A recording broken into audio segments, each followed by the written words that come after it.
18 September 2025 তারিখে বিসিবির সভাপতি জনাব মোহাম্মদ আমিনুল ইসলাম 1 সেপ্টেম্বর 2025 তারিখে বাংলাদেশ ক্রিকেট বোর্ড তারা যে সিদ্ধান্ত নিয়ে বিভিন্ন জেলা এবং বিভাগীয় সংস্থা থেকে কাউন্সিলর আহ্বান করেছিল, সেটা কথা ছিল 17 সেপ্টেম্বর 2025 তারিখের মধ্যে ক্রিকেট বোর্ডে পৌঁছাবে।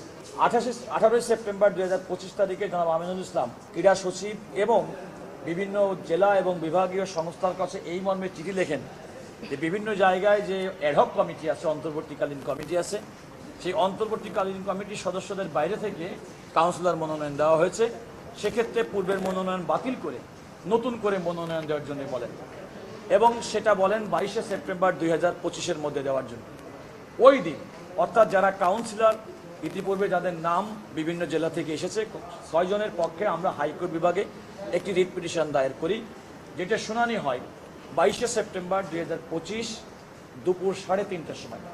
হাইকোর্ট বিভাগ সে সময় আমাদের রুল ইস্যু করেন এবং আমাদের স্থগিতাদেশ দেন এবং আমরা সুপ্রিম কোর্টের যে কোর্টের যে সময়সীমা, অফিসের সময়সীমা ছিল ওই দিন বিকাল 3টা পর্যন্ত।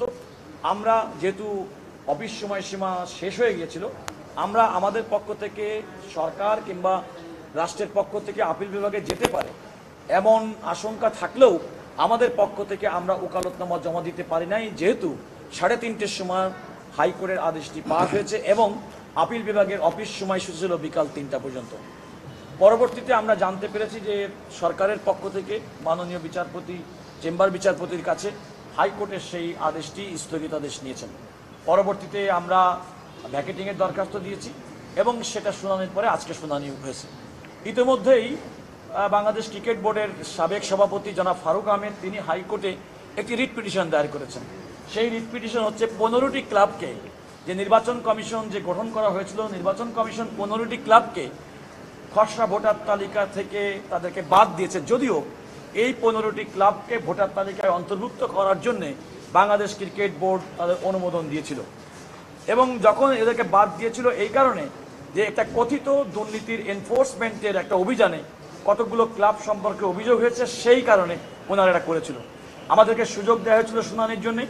আমার চেম্বার রুল কুদ্দুস অ্যান্ড জুরিস্টের পক্ষ থেকে আমার জুনিয়র ফ্রেন্ডরা তারা নির্বাচন ইলেকশন বোর্ড, যেটা বাংলাদেশ ক্রিকেট বোর্ড, তার সামনে শুনানি করেছিলেন এবং 23/9/2025 তারিখে শুনানি করে এই 15টি ক্লাবকে চূড়ান্ত ভোটার তালিকায় অন্তর্ভুক্ত করে ইলেকশন বোর্ড, নির্বাচন কমিশন।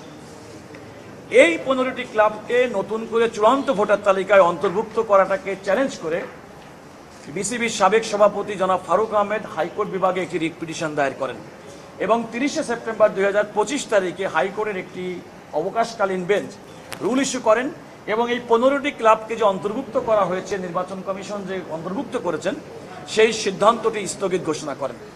এই স্থগিতাদেশের বিরুদ্ধে আমরা ক্লাবের পক্ষ থেকে আমরা সুপ্রিম কোর্টের আপিল বিভাগে আজকে একটা সিএমপি ফাইল করেছি এবং সেটা শুনানি হয়েছে। পূর্বে দায়েরকৃত মামলা যেটি সরকার দায়ের করেছিল বিভাগীয় চেম্বার কোর্টে এবং সেটা 22 সেপ্টেম্বর যেটা আদেশ হয়েছিল স্থগিতাদেশ, এবং আজকে নতুন করে মামলা যেটা আমরা ফারুক আহমেদের হাইকোর্টের মামলার বিরুদ্ধে করেছি, দুইটা একত্রে শুনানি হয়েছে।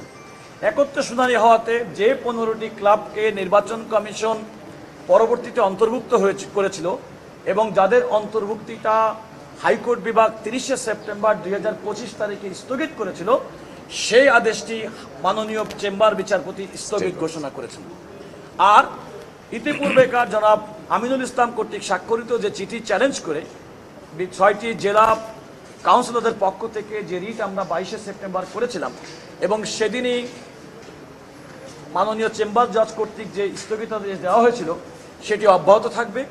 দুটি মামলায় মাননীয় চেম্বার বিচারপতি হাইকোর্ট বিভাগে পাঠিয়েছেন এবং হাইকোর্ট বিভাগে চূড়ান্ত নিষ্পত্তি হবে।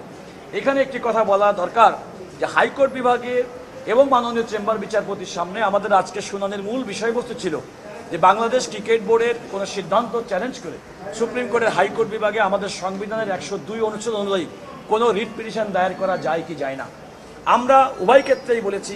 প্রথম মামলাতে আমরা বলেছি যে আদালতের এই ক্ষমতা, বেশ কয়েকটি উদাহরণ আমরা আদালতের সামনে নজির উপস্থাপন করেছি। আদালত আমাদের আজকে করা যে মামলা, ফারুক আহমেদের মামলার হাইকোর্টের আদেশ স্থগিত করার মাধ্যমে এই 15টি ক্লাব কাউন্সিলর হিসেবে বাংলাদেশ ক্রিকেট বোর্ডে অন্তর্ভুক্ত হবে।